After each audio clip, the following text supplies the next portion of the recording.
Welcome back to my channel happy students. आज के इस वीडियो में हम दक्षिण भारत का सबसे बड़ा साम्राज्य विजयनगर साम्राज्य के से रिलेटेड कुछ इम्पॉर्टेंट जो उसके टॉपिक्स हैं उससे रिलेटेड वीडियो है ये।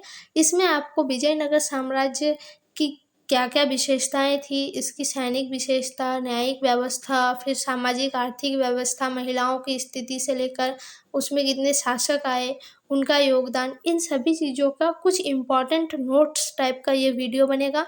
ये आपके एग्ज़ाम के लिए तो इम्पॉर्टेंट है ही, साथ ही अगर आप किसी कॉम्पिटिटिव एग्ज़ाम के लिए तैयारी कर रहे हैं तो भी ये काफ़ी इम्पॉर्टेंट है। तो देखिए यहाँ पे आपको दिखाया गया विजयनगर साम्राज्य का जो मानचित्र है वो, तो यहाँ से आपको पूरा ध्यान में रखना है। इतना जो था ये विजयनगर साम्राज्य का हिस्सा था, मतलब इतने में उसका शासन व्यवस्था चलता था। अब हम आगे देखेंगे इसकी स्थापना से लेकर पतन तक के कहानी को छोटे छोटे टॉपिक्स में। तो चलिए स्टार्ट करते हैं। तो विजयनगर साम्राज्य का जब भी हम बात करेंगे तो पहले हमें ये जानना होता है कि विजयनगर साम्राज्य कब बना और कब तक ये अस्तित्व में था। तो विजयनगर साम्राज्य की जो व्यवस्था है वो स्थापित हुई थी 1336 ईस्वी में और ये 1646 ईस्वी में इसका अंत हो गया। ठीक है। सल्तनत काल के अंत तक मुल्तान और बंगाल दिल्ली सल्तनत से अलग होकर स्वतंत्रता की घोषणा करने वाले पहले क्षेत्र थे और दक्कन क्षेत्र के कई अन्य क्षेत्र सत्ता में आ गए। अब क्या हुआ, सल्तनत काल के दौरान जो मुल्तान, बंगाल, दिल्ली सल्तनत से क्या हुआ, अलग हो गया। मुल्तान और बंगाल दिल्ली सल्तनत से अलग होकर स्वतंत्रता की घोषणा करने वाले पहले क्षेत्र थे और जो दक्कन क्षेत्र था वो कई अन्य सत्ता में आ गया था। अब क्या है विजयनगर साम्राज्य। विजयनगर साम्राज्य 1336 से 1646 ईस्वी तक अस्तित्व में था। ठीक है।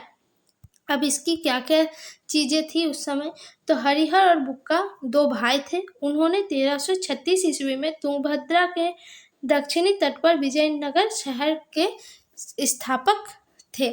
अब जो हरिहर और बुक्का थे दो भाई, उन्होंने ही तुंगभद्रा नदी के दक्षिणी तट पर जो विजयनगर शहर है उसमें उन्होंने इस साम्राज्य की नींव रखी। उन्होंने हम्पी को राजधानी बनाया। ठीक है। उन्होंने हम्पी को राजधानी बनाया था उस समय। उन्होंने होयसल राजा वीर बल्ला तृतीय के अधीन कार्य किया और उन्होंने अपने को किसके अधीन रखा था, होयसल राजा वीर बल्ला के। ठीक है। अब आते हैं हम उसके जो प्रमुख राजवंश थे। तो विजयनगर साम्राज्य पर हमें 4 महत्वपूर्ण राजवंशों का शासन देखने को मिलता है। ठीक है। प्रथम थे संगम, उसके बाद सुलुभ, उसके बाद तुलुभ और अराविडु। ठीक है। इस तरह से 4 वंश एक एक करके आते हैं विजयनगर साम्राज्य के शासन व्यवस्था में।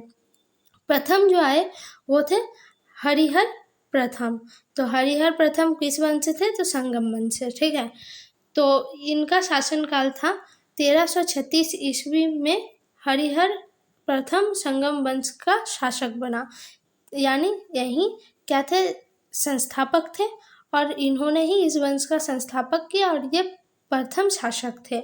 उन्होंने मैसूर और मदुरै पर कब्जा कर लिया। उन्होंने मैसूर और मदुरै पर कब्जा किया था। 1356 ईस्वी में बुक्का प्रथम उसका उत्तराधिकारी बना। अब क्या हुआ, उनके बाद 1356 ईस्वी में जो बुक्का प्रथम थे वो उसका उत्तराधिकारी बना, यानी उनके बाद जो राजा बनेंगे वो बुक्का प्रथम होंगे।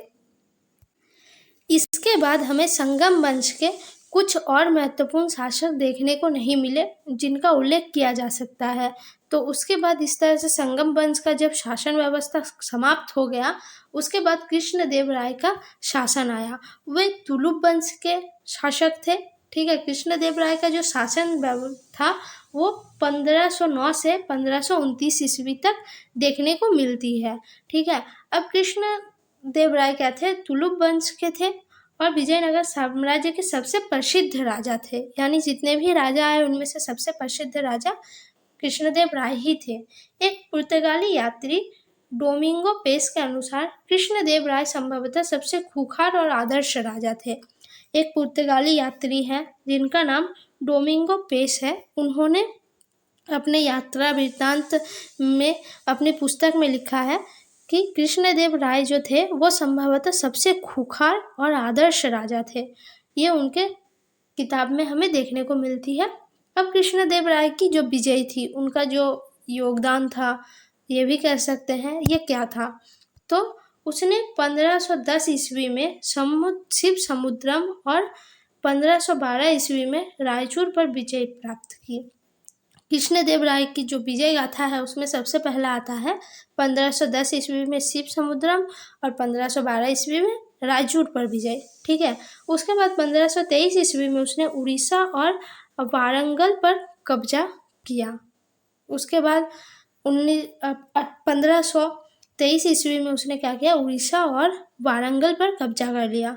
उनका साम्राज्य उत्तर में कृष्णा नदी से लेकर दक्षिण में कावेरी नदी तक फैला हुआ था। जब विजयनगर साम्राज्य की स्थापना की गई तब ये उतना विस्तारित नहीं था, लेकिन राजा कृष्णदेव राय के शासन में क्या हुआ, ये शासन क्षेत्र काफ़ी बढ़ गया और ये कृष्णा नदी से लेकर दक्षिण में कावेरी नदी तक फैल गया। पश्चिम में अरब सागर से पूर्व में बंगाल की खाड़ी तक। अब पश्चिम में ये अरब सागर से तो पूर्व में बंगाल की खाड़ी तक ये फैल गया। अब उनका जो योगदान था वो देखेंगे तो ये एक सक्षम प्रशासक थे। विजयनगर साम्राज्य में जितने भी राजा इससे पहले आए उनमें से सबसे योग्य शासक कृष्णदेव राय थे। उन्होंने सिंचाई के लिए बड़े बड़े तालाब और नहरें बनवाई। उसके बाद उन्होंने विदेशी व्यापार की महत्वपूर्ण भूमिका को समझते हुए नौसैनिक शक्ति का विकास किया। अब क्या हुआ, उन्होंने विदेशी व्यापार की जो महत्वपूर्ण भूमिका है उनको समझा और इससे उन्होंने नौसैनिक शक्ति का भी विकास किया। उन्होंने पुर्तगाली और अरब व्यापारियों के साथ मैत्रीपूर्ण संबंध बनाए रखे। पुर्तगाली और जो अरब व्यापारी थे उनके साथ उन्होंने मैत्रीपूर्ण संबंध बनाए, मित्रता की। उन्होंने अपनी सरकार का राजस्व बढ़ाया। उन्होंने क्या किया, अपने सरकार का जो राजस्व था वो बढ़ाया। उन्होंने कला और वास्तुकला को संरक्षण दिया। कला, वास्तुकला सभी को संरक्षण दिया गया, वो भी काफ़ी फला फूला उनके समय में। उनके शासनकाल के दौरान विजयनगर साम्राज्य अपने गौरव के चरम पर पहुंच गया। क्या हुआ, उनका जो शासनकाल था उस समय हमें देखने को जो सबसे बड़ी विशेषता मिलती है, विजयनगर साम्राज्य का जो गौरव था वो सबसे शीर्ष पर था उस समय। कृष्णदेव राय एक महान विद्वान भी थे। वो काफ़ी महान विद्वान थे। उन्होंने बहुत सारे ग्रंथों की भी रचना की थी अपने शासन व्यवस्था के दौरान, वो भी काफ़ी प्रसिद्ध हैं उनके द्वारा लिखे गए किताब। अब आगे हम देखेंगे जो कैसे उनके सामाजिक स्थिति थी, ये सभी चीज़ें आगे आपको देखने को मिलेगी। तो चलिए देखते हैं। फिर एक जो महत्वपूर्ण टॉपिक आता है वो आता है अष्टदिग्गज। राजा कृष्णदेव राय के दरबार में 8 विद्वान रहते थे। 8 विद्वानों का एक समूह था उनके दरबार में, जो उनके दरबार को सुशोभित करता था। और वे थे, सबसे पहले थे अल्लासानी पद्देना, मनु चित्रम के लेखक। उन्हें आंध्र कविता पितामह के नाम से भी जाना जाता था। ठीक है। तो सबसे पहले जो उनके 8 विद्वानों में शामिल लोग थे उनमें जो पहला है वो है अल्लासानी पद्देना। वो क्या थे, मनु चरित्रम के लेखक थे और उन्होंने आंध्र कविता का पितामह भी कहा जाता था। फिर दूसरा जो थे वो थे नंदी थिम्मन, पारिजात पराहनम के लेखक थे ये।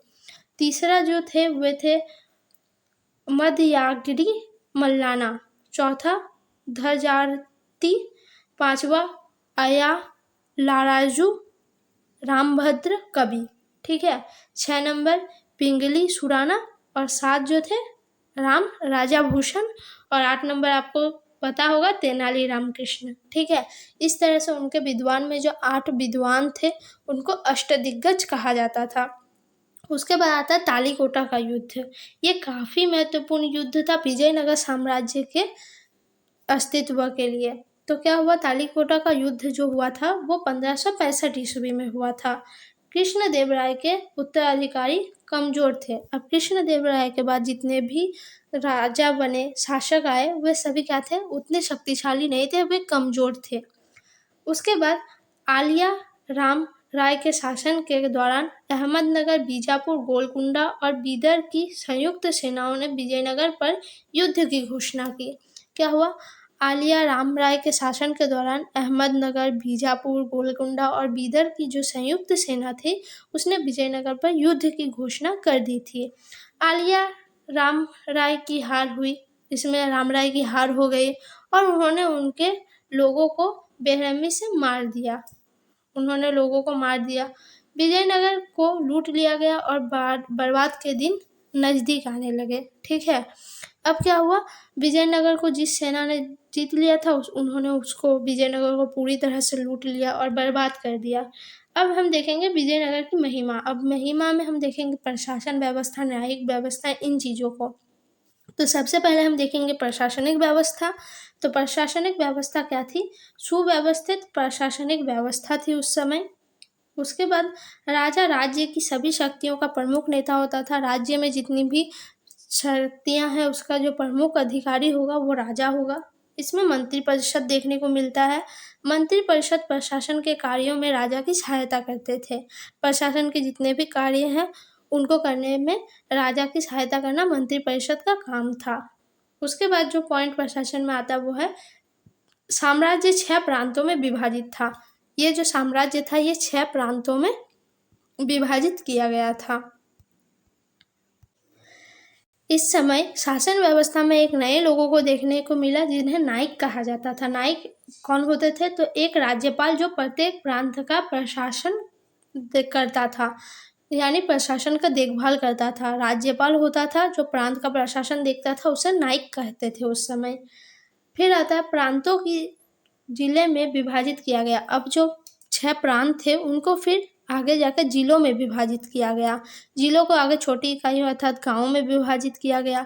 इस तरह से क्या हुआ, जैसे अभी भी हमको ये विभाजन देखने को मिलता है, राज्य, उसके बाद जिले, उसके बाद फिर गाँव, तो उस तरह से उस समय भी ये क्षेत्र बटे हुए थे। गांव का प्रशासन वंशानुगत अधिकारियों जैसे अकाउंटेंट, चौकीदार, वजन करने वाले और बेगार के प्रभारी अधिकारियों द्वारा किया जाता था। गांव का जो प्रशासन था उसका देखरेख वंशानुगत अधिकारी करते थे। वो अकाउंटेंट, चौकीदार, वजन करने वाले या फिर बेगार के प्रभारी अधिकारी भी होता था। उसके बाद महानायकाचार्य, वह एक अधिकारी जो गांव और केंद्रीय प्रशासन के बीच संपर्क बिंदु है। और एक जो अधिकारी देखने को मिलता था उन्हें कहा जाता था महानायकाचार्य, और ये क्या करते थे? गांव और केंद्र प्रशासन के बीच एक संपर्क बिंदु का काम करते थे। तो ये छोटे छोटे पॉइंट्स हैं जिनको आपको याद रखना है क्योंकि ये काफ़ी इम्पोर्टेंट है। इसके बाद हम सेना देखेंगे। तो विजयनगर की जो सेना थी उसमें पैदल सेना, घुड़सवार सेना और हाथी सेना सभी शामिल थी। सेनापति सेना का प्रभारी होता था, सेनापति सेना का प्रमुख होता था। फिर राजस्व प्रशासन। अब राजस्व व्यवस्था उस समय कैसी थी? तो भू राजस्व आय का मुख्य स्रोत था। भू राजस्व जो था आय का मुख्य स्रोत था। भूमि का सावधानी पूर्वक सर्वेक्षण किया गया और मिट्टी की उर्वरता के आधार पर कर एकत्रित किया गया। ऐसा नहीं जो बंजर भूमि है उस पर भी हम जितना कर ले रहे हैं, उपजाऊ भूमि पर भी उतना लेंगे। भूमि की व्यवस्था को देखते हुए, अवस्था को देखते हुए ही क्या हुआ, कर का निर्धारण किया जाता था। कृषि और बांधों तथा नहरों का निर्माण को प्रमुख महत्व दिया गया था। कृषि, बांध और नहरों का निर्माण, इसमें सबसे अधिक ध्यान दिया गया था। अब न्यायिक प्रशासन देखेंगे तो इसमें राजा सर्वोच्च न्यायाधीश होता था। दोषियों को कड़ी सजा दी जाती थी और कानून का उल्लंघन करने वालों से जुर्माना वसूला गया था इस समय। तो इस तरह से आपको एक देखने को मिलेगा जो उस समय न्यायिक व्यवस्था काफ़ी कड़ी थी। अब आगे हम देखेंगे महिलाओं की स्थिति। तो महिलाएं की स्थिति क्या थी उस समय? तो महिलाएं उच्च पद पर आसीन थी। साम्राज्य के राजनीतिक, सामाजिक और साहित्यिक जीवन में सक्रिय भाग लेती थी। महिलाएं उच्च पदों पर काम करती थी और साम्राज्य की जो राजनीतिक, सामाजिक और साहित्यिक जीवन था उसमें वो लोग सक्रिय भाग लेती थी, यानी सभी जानते थे कि वो इसमें हिस्सा ले रही है। उन्हें कुश्ती, अपराध और रक्षा के विभिन्न हथियारों के उपयोग, संगीत और ललित कलाओं में शिक्षित और प्रशिक्षित किया गया था। उन्हें कुश्ती, अपराध, रक्षा के विभिन्न हथियारों का उपयोग, फिर संगीत और जो साथ में कला के लिए भी शिक्षित किया गया था। कुछ महिलाओं ने भी उच्च कोटि की शिक्षा प्राप्त की। बहुत सारी महिलाओं ने उच्च कोटि की शिक्षा भी प्राप्त की थी। फिर नूजिन लिखते हैं कि राजाओं के पास महिला ज्योतिषी, क्लर्क, लेखकार, रक्षक और पहलवान होते थे। नूजिन एक इतिहासकार हैं। वो लिखते हैं कि राजाओं के पास उस समय क्या था, महिलाओं के जो पद थे उसमें ज्योतिषी, क्लर्क, लेखाकार, रक्षक और पहलवान सभी शामिल थे। अब हम देखेंगे इसकी सामाजिक व्यवस्था। तो समाज क्या था उस समय, सुव्यवस्थित था। बाल विवाह, बहुविवाह और सती प्रथा प्रचलित थी। राजाओं ने धर्म की स्वतंत्रता की अनुमति दी। राजाओं ने धर्म की स्वतंत्रता दी थी, यानी आप किसी भी धर्म का पालन कर सकते हैं। उस समय समाज में बाल विवाह, बहुविवाह और सती प्रथा क्या थी, प्रचलित थी। अब हम देखेंगे आर्थिक स्थितियाँ। उस समय क्या था आर्थिक स्थितियों में, तो उनकी सिंचाई नीतियाँ द्वारा नियंत्रित थी। ठीक है। कपड़ा खनन, धातु कर्म, इत्र और अन्य कई उद्योग मौजूद थे। उस समय ये सारे उद्योग वहाँ पे मौजूद थे। उनके हिंद महासागर के द्वीपों एबिसिनिया, अरब, वर्मा, चीन, फारस, पुर्तगाल, दक्षिण अफ्रीका और मलय द्वीप समूह के साथ वाणिज्यिक संबंध थे। ये जो क्षेत्र हैं उनके साथ उनका क्या था, वाणिज्यिक संबंध था, यानी उनके साथ भी उस समय व्यापार व्यवस्था चलती थी। अब हम देखेंगे वास्तुकला और साहित्य में योगदान। इस अवधि के दौरान हजारा रामास्वामी मंदिर और विट्ठल स्वामी मंदिर का निर्माण किया गया था। इस अवधि के दौरान ही क्या किया था, वास्तुकला के और साहित्य के योगदान के समय में ही विजयनगर साम्राज्य में 2 प्रमुख मंदिरों का निर्माण किया गया था। कृष्णदेव राय की कांस्य प्रतिमा एक उत्कृष्ट कृति है। कृष्णदेव राय की जो कांस्य प्रतिमा देखने को मिली, ये सबसे उत्तम कृति मानी गई है। कृष्णदेव राय के शासन में काफ़ी विकास हुआ था इन सब चीज़ों का। ठीक है। संस्कृत, तमिल, तेलुगु और कन्नड़ साहित्य का भी विकास हुआ था। इस समय क्या था, संस्कृत, तमिल, तेलुगु, कन्नड़ सभी साहित्य का काफ़ी विकास हुआ था। सायन ने वेदों पर भाष्य लिखे थे। कृष्णदेव राय ने तेलुगु में अमुक्त मल्यदा और संस्कृत में उषा परिणयमन और जामवंती कल्याणम लिखी। मैंने पहले ही कहा था कृष्णदेव राय ने बहुत सारी किताबों को भी लिखा है, तो इसमें से ये किताबें उस समय प्रमुख थी जो आज भी हमें देखने को मिलती है। अब साम्राज्य का पतन। तो अराविडु वंश के शासक कमजोर और अक्षम थे, यानी अराविडु जो वंश के शासक थे वो उतने शक्तिशाली नहीं हुए, वे कमजोर शासक थे। कई प्रांतीय गवर्नर स्वतंत्र हो गए। इस समय क्या हुआ, कई प्रांतीय जो गवर्नर थे वो स्वतंत्र हो गए। बीजापुर और गोलकुंडा के शासकों ने विजयनगर के कुछ क्षेत्रों पर कब्जा कर लिया। तालीकोटा युद्ध के बाद क्या हुआ, विजयनगर साम्राज्य ऐसे ही पूरी तरह बर्बाद हो गया और बीजापुर और गोलकुंडा के जो शासक थे उन्होंने विजयनगर के बहुत सारे क्षेत्रों पर अपना कब्जा कर लिया। और इस तरह से देखते देखते जो एक विशाल साम्राज्य था विजयनगर साम्राज्य, धीरे धीरे वो नष्ट होने लगा और इस तरह से उसके अंतिम क्षण आ गया और वो पतन के मुख में चला गया। तो इस तरह से विजयनगर साम्राज्य की संपूर्ण जानकारी आपको यहाँ पे कुछ छोटे छोटे नोट्स की मदद से दी गई। तो आपको ये वीडियो कैसा लगा कमेंट में ज़रूर बताइएगा। वीडियो अच्छी लगे तो वीडियो को लाइक, कमेंट, शेयर ज़रूर करें और साथ ही और भी इसी तरह के इम्पॉर्टेंट अपडेट और इम्पॉर्टेंट नोट्स के लिए चैनल को ज़रूर सब्सक्राइब करें। धन्यवाद।